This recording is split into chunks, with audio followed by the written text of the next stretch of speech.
Hotels ketemu lagi di Hot Room dengan Gus Lora Hotman Paris dan Intan. Only at Metro TV dengan topik hari ini. Beda pendapat, apakah Bui menanti? Wah, ini kenapa nih Bang kita angkat tema ini? Kasus Bali telah menimbulkan kehebohan. Oh, jaring. Benar. Oke. Pasal 28 menjadi pertanyaan. Menjadi pertanyaan Jadi, buat kita semua. Kita tidak menuduh, jadi ada ketakutan. Oke. Itulah topik hari ini. Ini akan kita kulik lagi pada hari ini. Ya. Tapi sebelumnya saya ingin mengingatkan kepada para hoters, kalau Anda misalnya memiliki kasus, silahkan saja kirimkan kasus Anda ke email atau Instagram kami yang alamatnya sudah tertera di layar kaca Anda. Atau juga bisa kirimkan kasus Anda ke Instagram Bang Hotman ya Bang? Apa Bang? IG Hotman Paris Official, terbaik sekarang ini di Indonesia. Tuh. Dan hoters juga bisa menonton tayangan ini secara streaming di metrotvnews.com dan juga melalui medcom.id. Baik, ini adalah topik yang sangat menarik. Ada yang pro bahwa jaring ini harus sepertinya digiring ke Bui. Ada juga yang menganggap bahwa kasus ini sepertinya dikriminalisasi, Bang. Dan seperti apa? Sebelumnya kita lihat tayangan yang berikut ini.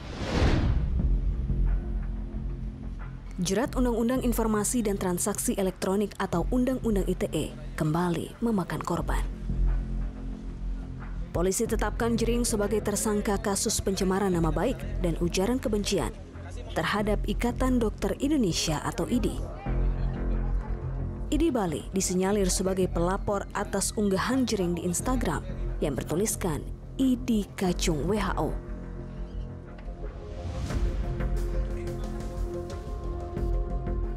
Penggunaan pasal 28 ayat 2 Undang-Undang ITE membuat Jering harus mendekam di dalam jeruji tahanan. Penetapan tersangka dan langsung diikuti penahanan terhadap Jering memunculkan kontroversi. Sejumlah pihak meyakini langkah tersebut sebagai rambu kuning atas menegakkan hukum kepada masyarakat yang memiliki perbedaan pendapat. Lantas, apakah batas dari kritik dan pencemaran nama baik ataupun ujaran kebencian begitu tipis? Seakan Bui menanti mereka yang kritis.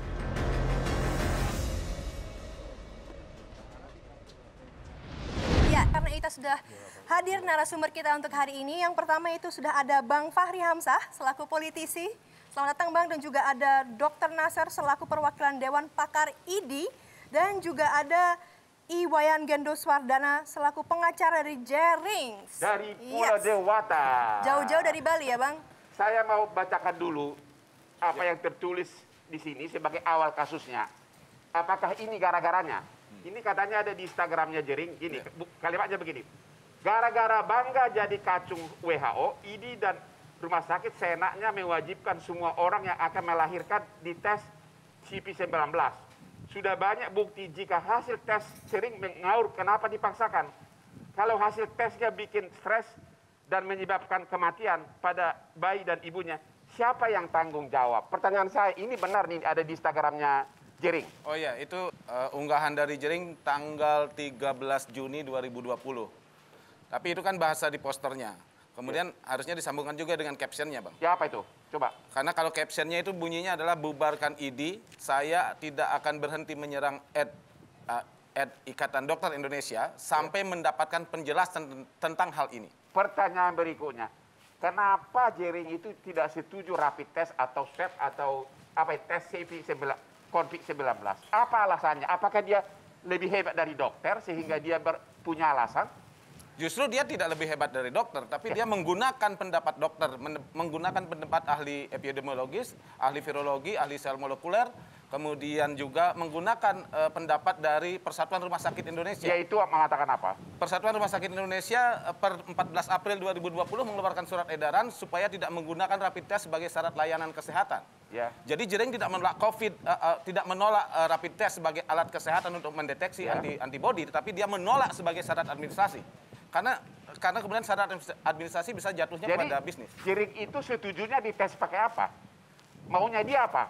Loh, kalau tes rapid untuk antibodi dia tidak masalah. Kalau tes swab untuk deteksi virus nggak masalah. Tetapi ketika ditempatkan tes itu sebagai syarat administrasi untuk mendapatkan pekerjaan harus dites, untuk layanan kesehatan harus dites, yang kemudian prosedurnya masih kacau. Buktinya caption dia itu, Bang. Jadi unggahan dia itu muncul karena dari sejak di bawah 13 Juni 2020, banyak berita-berita yang muncul adanya ketidakadilan terhadap pasien, terutama ibu-ibu yang melahirkan. Ada bayi yang meninggal, ada ibunya yang... Ketidakadilannya kan rapid test kan cuma sebentar. Ruginya paling berapa? Di mana ketidakadilannya? Bukan, problemnya adalah ketika rapid test mereka kemudian hasilnya reaktif, terjadi penelantaran, sehingga kemudian bayinya meninggal, lambat penanganan. Tapi atau ada kan juga yang tidak bisa bayar kecil. rapid, akhirnya ibu-ibunya Tapi itu kan melahirkan hanya di luar satu rumah dua sakit. kasus yang... Bukan soal satu dua orangnya, Ya. tetapi kan yang diinginkan Jering adalah perbaiki sistemnya. Oke. You sebagai pengacara dari Jering, ada lagi pertanyaan. Apakah benar bahwa Jering atau kelompoknya seolah-olah ya, menuduh bahwa corona itu konspirasi, tidak benar kejadian? Apa itu benar? Oh, itu salah, itu salah? berita pelintiran. Oh, tidak. Jering itu sedari awal, karena saya selain pengacara juga teman baiknya, teman tukar pikiran, sedari awal dia percaya COVID itu ada. Oke. Jadi COVID itu ada, hanya saja dia ingin begini. Ya. Narasinya jangan terlalu diseramkan, Ya. masyarakatnya diajak waspada, tetapi kemudian jangan diseramkan setiap hari statistik yang bahasa awam, itu tidak mengerti orang awam. Harusnya waspada, tetapi kemudian tidak narasinya seseram ini gitu Bang. Oke. Waktu klien Anda menerima surat panggilan, kan pencemaran nama baik itu kan melalui ITE kan 27 ayat 3 Undang-Undang ITE. Anda terkejut nggak kok ada pasal 28? Pasal 28 ayat 2 adalah pertentangan individu atau masyarakat yang didasarkan mempertentangkan sara atau golongan. Itu terkejut nggak menerima surat panggilan polisi ternyata ada pasal 28? Gimana itu? Bukan hanya terkejut, terheran-heran. Hah? Dan lucu.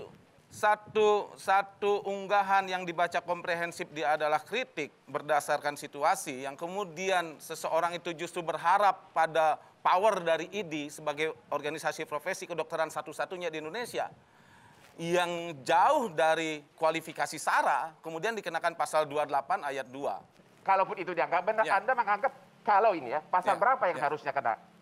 Ya kalau kemudian domainnya adalah pencemaran nama baik, maka dia akan, kalau IT tentu saja pasal 27 ayat 3. Yang ancaman hukumnya 4 tahun, 4 tahun dan tidak bisa ditahan. menahan.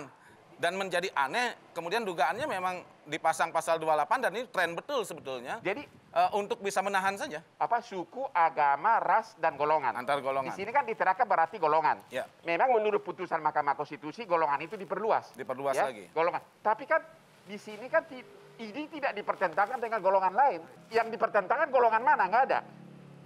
Nggak ada.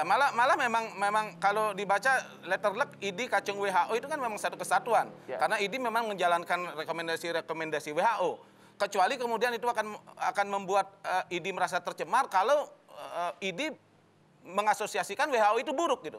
Pertanyaannya memang WHO itu buruk buat ID? Kita juga sudah kehadiran perwakilan dari ID nih Bang. Ah, Jadi ini mungkin ID. baiknya ditanya langsung aja. Apakah Pak Nasser. menduga juga nih? Setuju nggak Bapak karena negara-negara ini disebutkan kacung WHO itu pencemaran nama baik atau penyebaran rasa kebencian mengadu domba antar golongan? Saya akan jawab pertanyaan ini. Ini pertanyaan strategis. Tapi sebelumnya perkenankan saya menyampaikan dua hal.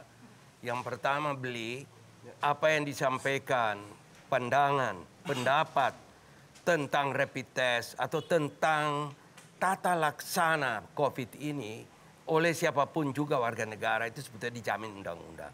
Yang tidak benar itu ketika bicara mengenai rapid kemudian menghujat, membubarkan ID kacung dan sebagainya. Itu kan tidak ada hubungan dengan Menurut rapid Bapak test. itu salah?